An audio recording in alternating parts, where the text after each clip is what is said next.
Shalom, selamat pagi saudara-saudara yang saya kasihi di dalam Tuhan Yesus. Senang sekali bisa berjumpa di pagi hari ini lewat sorga, yaitu suara gembala. Mari kita satu di dalam doa. Tuhan, betapa baiknya Engkau dan sangat baik. Pagi ini kami boleh bangun dalam keadaan tubuh yang sehat dan segar.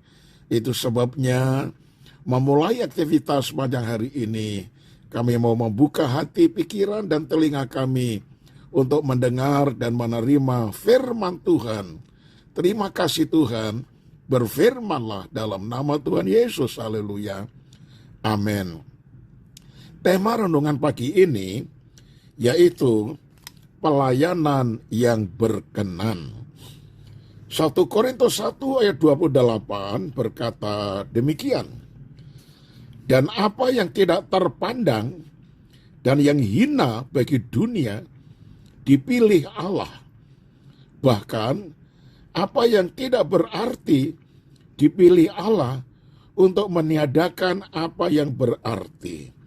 Nah saudara, pelayanan kita akan dikenan Tuhan dan mendatangkan penghargaan darinya apabila kita melayani Dia dengan penuh kerendahan hati. Ada banyak orang Kristen menjadi sombong ketika sudah terlibat dalam pelayanan. Tidak sedikit dari mereka yang mau melayani pekerjaan Tuhan, asalkan pelayanan tersebut terlihat oleh banyak orang. Secara kasat mata, mereka tampak melayani Tuhan, tetapi sesungguhnya motif pelayanan mereka adalah untuk kepentingan diri sendiri, mencari pujian dan pengakuan dari manusia. Pelayanan yang berkenan adalah ia harus makin besar, tetapi aku harus makin kecil. Yohanes 3 ayat 30. Ia dengan I besar tadi adalah Tuhan Yesus sendiri. Jadi, Tuhan Yesus harus semakin besar. Tetapi kita seorang pelayan harus semakin kecil. Nah saudara, jadi pelayanan yang benar haruslah berorientasi dan berpusat hanya kepada Tuhan Sang Empunya ladang pelayanan.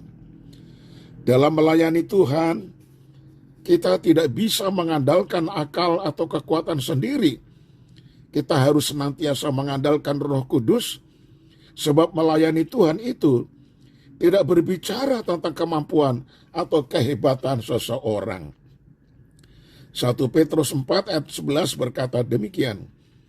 Jika ada orang yang berbicara, baiklah ia berbicara sebagai orang yang menyampaikan firman Allah. Jika ada orang yang melayani, baiklah ia melakukannya dengan kekuatan yang dianugerahkan Allah, supaya Allah dimuliakan dalam segala sesuatu karena Yesus Kristus. Ialah yang empunya kemuliaan dan kuasa sampai selama-lamanya. Nah saudara, kesediaan kita untuk melayani itu jauh lebih penting daripada kemampuan kita. Tuhan memanggil dan memilih seseorang untuk melayani pekerjaannya bukan berdasarkan kualifikasi manusiawi atau menurut ukuran dunia. Sekalipun kita adalah orang-orang yang sederhana, tidak terpandang, atau bahkan dianggap bodoh oleh dunia. Tetapi justru yang seperti inilah yang Tuhan mau memakainya. Haleluya. Saudara, pelayanan yang beroleh penghargaan dari Tuhan adalah pelayanan yang disertai dengan pertobatan. Apalah artinya sibuk melayani jika kita sendiri tidak taat melakukan kehendak Tuhan. Yohanes 14 ayat 21 berkata, barang siapa memegang perintahku dan melakukannya, dialah yang mengasihi aku. Dan barang siapa mengasihi aku, ia akan dikasihi oleh Bapakku. Dan aku pun akan mengasihi dia dan akan menyatakan diriku kepadanya. Akhirnya saya tutup dengan kalimat ini saudara. Upah besar Tuhan sediakan bagi setiap orang yang melayani Dia dengan penuh integritas dengan penuh ketaatan, dengan penuh kerendahan hati, memuliakan nama Tuhan Yesus Kristus. Amin. Kita satu di dalam doa. Ya Tuhan, kami bersyukur kalau Engkau memanggil kami dan Engkau mempercayakan kami di dalam pelayanan pekerjaan Tuhan. Semuanya karena kasih karunia dan anugerah Tuhan, bukan karena kekuatan dan gagah kami. Ajarkan kami selalu merendahkan diri, sehingga di dalam pelayanan kami, Tuhanlah yang dipermuliakan, bukan diri kami sendiri. Terima kasih untuk firman-Mu di pagi hari ini yang memberikan nasihat kepada kami, sehingga pelayanan kami akan semakin baik dan berkenan di hadapan Tuhan. Kami menyerahkan kehidupan sepanjang hari ini di dalam tangan-Mu. Tuhan jaga, lindungi, dan pelihara serta berkati kami. Semua keluarga, anak-anak kami semuanya, Tuhan juga jaga, lindungi, pelihara, dan memberkati mereka. Anak-anak-Mu yang masih sakit, berilah kiranya iman yang hanya tertuju kepada kuasa Tuhan Yesus Kristus. Bukan fokus pikirannya hanya memikirkan penyakit, sehingga itu bisa menjadikan hati ini menjadi bimbang, ragu, bahkan kecewa.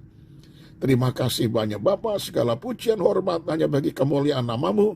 Di dalam nama Tuhan kami Yesus Kristus, kami alaskan doa ini. Haleluya. Amin. Nah, shalom saudaraku, sampai berjumpa esok hari dan tetap semangat.